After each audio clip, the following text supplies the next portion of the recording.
یکی از سوالهایی که پرسیدن این که چرا شما اینقدر از اورشلیم و کعبه دفاع میکنید؟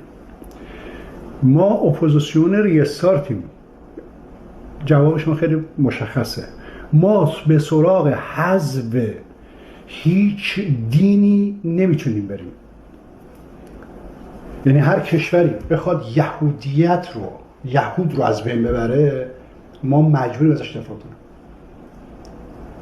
بخواد به مسیحیت حمله کنه که خب دیگه خارماده‌اش هم با سرویس کنیم. حتی به زرتشتی ها بخواد تخریبشون کنه، ما مجبوریم.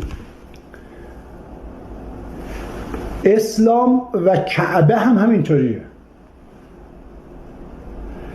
چون تاریخ برای شما حذف شده، افکار اپوزیسیون ریستارت رو به ندرت میتونید شما بفهمید. یعنی چی؟ یعنی تو یک ایرانی، از فکر نکن فقط چون ایرانی هستی کمتر میفهمی، تو تازه بیشتر میفهمی. یک آلمانی خیلی کمتر از تو میفهمه.